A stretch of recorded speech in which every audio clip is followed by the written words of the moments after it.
Hola a todos, muy buenos días, bienvenidos a serenitymarkets.com. Les habla José Luis Cárpatos y esta es nuestra crónica de apertura de la sesión de hoy, martes 11 de marzo. Empezamos a grabar a las 8:25 de la mañana, hora española, 2:25 de la madrugada, hora de Nueva York. Y a estas horas pues hay que hacer balance de la carnicería que vimos ayer en todas las bolsas, especialmente en Wall Street, que lo pasó francamente mal.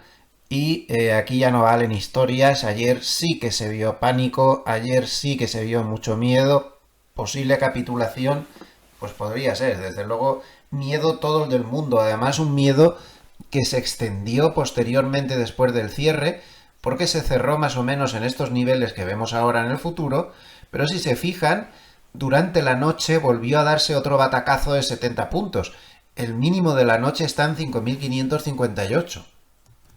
Aquí lo podemos ver en el gráfico de 5 minutos con el horario nocturno incluido, pues tuvo un rebote bastante importante tras llegar exactamente aquí. Estaba una de las patas del collar de JP Morgan y eso actuó como soporte. Los niveles técnicos no le estaban ayudando como soporte y curiosamente fue la pata de una de las patas del collar de JP Morgan los que provocaron el rebote. Ya cerró a las 9, recuerden que todo está pasando una hora antes, y ya después del cierre volvió a caer lentamente, caer, y sobre las 2 de la madrugada, hora española, tocó mínimos, y ya después de las 2 de la madrugada, pues volvió a rebotar. El mercado está muy nervioso. Además, el spot del SP500, como vemos, ya dio una vela completamente fuera de la media de 200. Esto, pues, como se pueden imaginar, ha causado muchos nervios también. ¿Podemos dar por perdida la media de 200? No. Ya lo hemos explicado en las últimas horas bastante ampliamente. Con una vela solo fuera no nos vale, porque a veces hace esto, como pasó aquí, y no está rompiendo este tipo de niveles. Hay que tener un poco de paciencia. Les exijo siempre dos velas completamente fuera, esta y esta, y luego que se pierda el mínimo. Hay que asegurarse bien de una ruptura de un nivel así. Con una vela solo no nos vale, salvo que hubiera sido una vela terrible de estas que llegan hasta aquí, tremenda, pero no es el caso. Entonces, de momento no estamos seguros de que se haya roto la media de 200. Evidentemente, está acumulando papeletas para hacerlo y ahora la media de 200 en 5.732 pues va a actuar como resistencia importante. Desde luego que se está jugando con cerillas en una gasolinera y si este nivel se perdiera, pues mal asunto.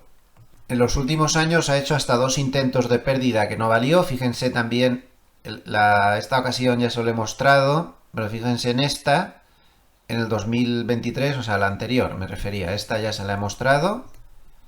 No llegó a estar dos velas, esta estaba tocando la media, dos velas completamente fuera. Hay que llevar cuidado, hay que asegurarse bien. Hace muchos rebasamientos. En 2023 también intentó perderla. No hubo dos velas completamente fuera y la pérdida del mínimo. Como ven, es un proceso un poco complicado, hay que asegurarse bien. Y la ruptura real anterior fue terrible y demoledora. Fue en el 2022. Primero hizo un amago, igual que ahora, más o menos. Luego vino un rebote enorme que le volvió a situar por encima. Y ya aquí, pues, perdió, confirmó, pero fíjense qué complicado es esto. Se quedó en lateral, volvió otra vez por encima y ya prácticamente estamos hablando del quinto intento. Ahí ya perdió y ya no se le vio más. Entonces hay que ser muy prudente con estos procesos, eso de me tiro de cabeza, con una sola vela ya ven lo complicado que es esto. Si esto está tomando una tendencia bajista de verdad, no se preocupen. Tendrá muchas alternativas, no hay que tener prisa, pero dará posibilidades de abrir cortos con muchísimas posibilidades de éxito una y otra vez. Hay que tener paciencia, hay que manejar estas situaciones con mucha mano izquierda. Y si sí que va a romper la media 200, ¿qué podemos esperar? Pues fíjense, hay gráficos para todo. Hasta tenemos un gráfico que ha publicado TapDow Charts, en el cual calculan la estacionalidad de los mercados bajistas, es decir, la estacionalidad de los mercados que se mueven por debajo de la media de 200. Hasta para esto hay estacionalidad.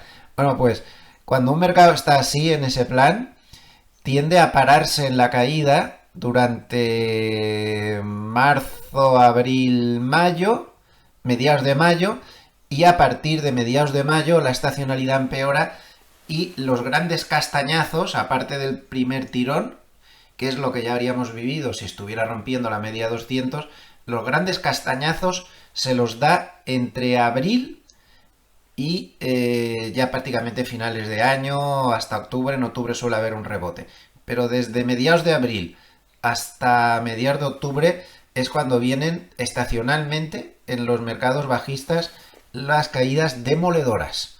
Vamos a tener esto muy en cuenta. Aquí en el mapa de calor de ayer pues se puede ver fácilmente cómo los 7 magníficos se cargaron al mercado literalmente. Microsoft, Nvidia, este no es los 7 magníficos, pero casi, Broadcom, Apple, Amazon, Google, Meta, Tesla. Lo de Tesla tremendo, menos 15,46%, demoledor, devastador. Ha perdido la mitad de su valor en apenas 3 meses. Un mercado pues totalmente lleno de dudas sobre el coche eléctrico y sobre Elon Musk por compaginar la política con los negocios. Me parece que al mercado tampoco le haya gustado mucho. Se han juntado muchas cosas ahí, pero su ponderación menor pues se comió menos mercado. Lo fíjense, Microsoft, Nvidia, Apple, demoledores. Y también observen cómo el sector financiero lo pasó mal. Aquí en este cuadrado está JP Morgan, aquí está Goldman Sachs. Fue un día realmente demoledor en un mercado que, aparte de la carnicería de los 7 magníficos, que es evidente que estaban demasiado caros, no paramos de hablar de esto en los últimos días, un mercado que está muy defraudado con la política monetaria que está usando Trump. La gran subida que hubo tras las elecciones se ha revertido, pero fíjense de qué manera. El mercado parece que sea un caos, pero en el fondo es muy ordenado y coloca las cosas en su lugar según las interpretaciones que va dando. Fíjense qué curioso esto que les voy a enseñar ahora.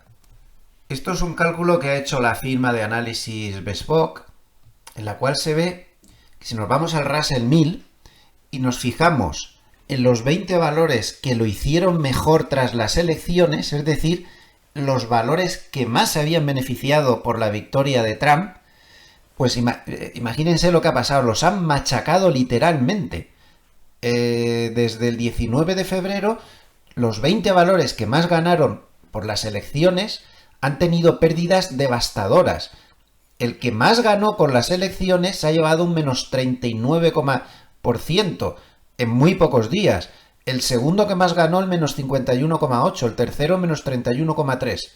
Ni uno solo de los valores que más ganaron tras las elecciones se han salvado de pérdidas devastadoras. Es decir, el mercado se ha quedado defraudado por lo que se ha encontrado con la política monetaria de Trump.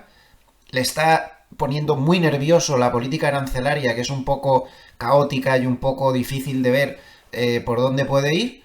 Y sobre todo le está defraudando el que se está confirmando que no hay put de Trump, y que tras las últimas declaraciones de Bessent y del propio Trump se está interpretando que la hipótesis que barajábamos el fin de semana puede ser cierta, es decir, que el gobierno busque una recesión rápida. Claro, el problema está en que el mercado duda si van a saber controlar que sea rápida la recesión y que no sea muy dañina. El mercado se ha puesto muy nervioso con todo esto porque ahora cree que las posibilidades de recesión son muy amplias y está castigando a todos los valores que más subieron tras las elecciones. Fíjense aquí si dividimos en deciles aquí, el grupo del 10% de los valores que más subieron por las elecciones han perdido desde el 19 de febrero un 19,7% en promedio. Y conforme habían subido menos por las elecciones, les afecta menos. Por ejemplo, los 10 valores que peor lo hicieron tras las elecciones tan solo han perdido el 1,4%. Como ven, fíjense el mercado como, sin darnos cuenta, sí que hace cosas bastante lógicas. Ha quedado defraudado, con razón o sin ella, por la política monetaria actual de la nueva administración, al menos a corto plazo, y está deshaciendo todo el trade de Trump, toda la subida que se había dado tras las elecciones. El tema de la recesión, pues está poniendo nervioso a todo el mundo. Fíjense aquí en Google, las búsquedas de recesión repentinas que está viendo, está subiendo muchísimo. Los valores de menos calidad están siendo machacados. Aquí está el índice de memes, por ejemplo, menos 32% en poco menos de un mes. Y el VIX pues absolutamente disparado. Como vemos está en niveles muy altos. Tan solo en los últimos tiempos se vieron dos niveles tan altos en agosto del 2024 y posteriormente pues cerca de finales de año. Los 7 magníficos pues todos machacados, todos perdiendo ya en el año cantidades importantes, especialmente Tesla que pierde el 45% y el único que se salva aún es Meta, que aún conserva una pequeña ganancia del 2%. Como ya comentaba ayer, además algunos expertos dicen que aparte de todas estas ventas provocadas por los nervios de política monetaria y los 7 magníficos que no paran de bajar, uno de los factores que más está influyendo, según estos expertos, es que se están deshaciendo fuertes posiciones de carry trade en Japón, es decir, gente que se había financiado en yenes japoneses para comprar valores de los 7 magníficos y que ahora estarían deshaciendo muy rápidamente pues todas estas posiciones. Diversos analistas de Goldman ayer publicaron en conjunto un paper diciendo sus opiniones sobre el batacazo que nos habíamos llevado. Entonces he traducido aquí en el chat GPT el trader de Goldman, del que más me fío, que es Brian Garrett, es el que más acierta. Entonces aquí está su opinión. Dice, la volatilidad genera subidas. En un análisis retrospectivo de 12 años, si quitamos marzo del 2020, el tema del COVID y tal, los mercados tienden a normalizarse tras episodios prolongados de volatilidad. Y avisa, la inversión entre el VIX al contado y el futuro del VIX a un mes, lo cual no es normal, es signo de estrés o pánico. Es decir, que sí que estaría hablando Garre de que sí que hay pánico. 2. El VIX al contado frente al futuro del VIX a un mes ha estado invertido durante 11 sesiones consecutivas. Eso muy normal no es. Una inversión tan prolongada solo ha ocurrido en 20 ocasiones en los últimos 12 años, si quitamos el 2020 con el COVID. ¿Y qué pasó después? Pues la rentabilidad promedio a 10 días tras estos episodios ha sido del más 4%, con una tasa de éxito del 85%. La rentabilidad promedio a 22 días ha sido del 4,1%, con una tasa de éxito del 95%. Por lo tanto, se podría esperar a 10 días pues un 4% en promedio de rebote desde 5.558, unos 220 puntos, 5.700, alrededor de 5.800, no llegaría. Se podría esperar un rebote en promedio hasta la zona de 5.800. El problema está en que el mercado se ha deteriorado mucho, en que el mercado tiene unos problemas macro detrás que le están lastrando mucho. Y ayer McElligott fue muy claro, y hoy John Flood de Goldman también, en que o hay un respaldo macro o el mercado, si sube, va a ser para salvarnos de líos y no meternos en nuevos. Y van a vender otra vez en los rebotes, clarísimamente. Mientras no aparezca ese soporte macro. Entonces, por ejemplo, vean el paper de cierre de ayer de Goldman, por cierto, volumen muy alto, 18.900 millones de acciones negociadas, cuando lo normal era 15.300 millones. Bueno, dice lo que ya sabemos, que el mercado pues se ha asustado al ver que Trump declina hablar de cosas que puedan significar que va a intervenir y tal. Es decir, que el put de Trump pues no existe y que hay que dejar algo de tiempo, algo de desintoxicación, como dijo Besen, antes de que esto se arregle, ¿no? Además, pues el pasar por debajo de la media de 200, como hemos visto, toda la vela fuera, pues es un problema, aunque eso sí, el mercado está muy sobrevendido, como marca el RSI a 14 días en 29,91. Pero lo que más me interesa es esto que dice... Bueno, primero otra cosa importante, el straddle de aquí al viernes es muy alto, 2,72%, es decir, que se sigue esperando muchísimo movimiento. Recuerden, por cierto, que mañana tenemos el dato de IPC, lo único que nos faltaba. Y, y hoy tenemos el dato de Jols, que no es moco de pavo. A lo que iba. Miren lo que dice aquí John Flood. A ver si lo encuentro. Medio todo el paper. Un momento. Aquí está. Dice, hay unas condiciones de sobreventa muy importantes y esto puede favorecer pues rápidamente un rebote. Pero fíjense lo que dice. Pero los rallies serán usados como oportunidades de venta, teniendo en cuenta los fuertes vientos en contra que está soportando el mercado, es decir, el lío que está montando la Casa Blanca con los aranceles y todas estas cosas, el crecimiento que se está ralentizando, las valoraciones que están caras, y ellos siguen recomendando valores muy defensivos. De hecho, están recomendando el sector de cuidados de la salud y en general sector defensivo. Cuidado con esto. Cuidado si vienen los rebotes, no nos confiemos. Están diciendo los grandes del mercado que van a ser oportunidades de venta. Yo ya saben que lo veo así, los puse en el vídeo de las 4 claves de la semana el sábado. Una de las pocas esperanzas que tienen los operadores es que los CTAs hayan dejado de vender, porque ayer dijo Goldman que habían pasado a ligeramente cortos, vamos, que habían liquidado toda su posición larga tras haber vendido 193.000 millones de dólares en 2 semanas. Porque ¿cómo no va a bajar el mercado? Si es que es un aluvión terrorífico, es muchísimo dinero, es tremendo, apabullante, 193.000 millones. Entonces, bueno, pues puede ser que le quede poco. Goldman ha subido sus previsiones de IPC subyacente, ya lo único que faltaba, a finales de año del 2,5% al 3%. Citi ha rebajado su perspectiva sobre Wall Street a neutral, mientras que ha subido la de China a sobreponderar. Al final observen lo que está haciendo el mercado. Otro juego de rotaciones muy importante.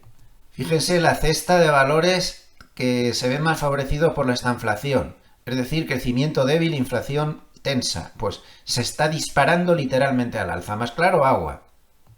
La noche en Asia ha sido mixta, con el Nikkei bajando 0,64% y la bolsa china subiendo 0,20%. Vamos a dar un repaso rápido al tablero. DAX más 0,57%, Eurostoxx más 0,63%, IBEX más 0,40%. En divisas, el euro vuelve a recuperar fuertemente posiciones contra el dólar, más 0,58%. El Bitcoin recupera algunas posiciones, más 2,28% hasta 80.370.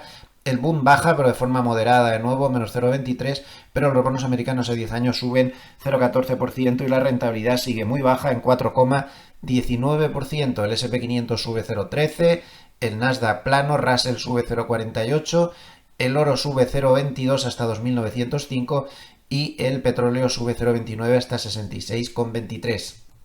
Desde el punto de vista cuantitativo, pues ya ven cómo está esto, gamma súper negativa y todo súper mal.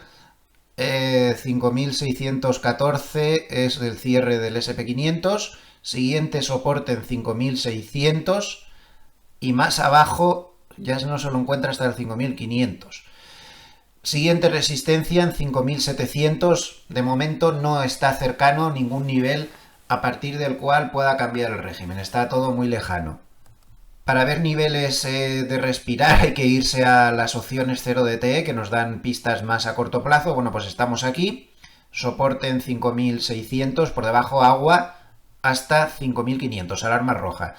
Por encima de 5.648 puede haber un cierto respiro, pero sería por encima de 5.732 donde podríamos decir que ya llueve menos. Eso está como a 120 puntos del cierre de ayer. En el mapa de gamma general, atención a las fortísimas posiciones que hay en 5.000. Qué miedo de ver esto, ¿no? Pues ahora mismo es el strike donde más gamma acumulada hay. Esto pone los pelos de punta. El 5.000 y el 6.000. Lo del 6.000, pues hombre, pero esto del 5.000 está muy lejos, pero alguno está claro que no lo ve tan lejos. 5.614, estamos como por aquí.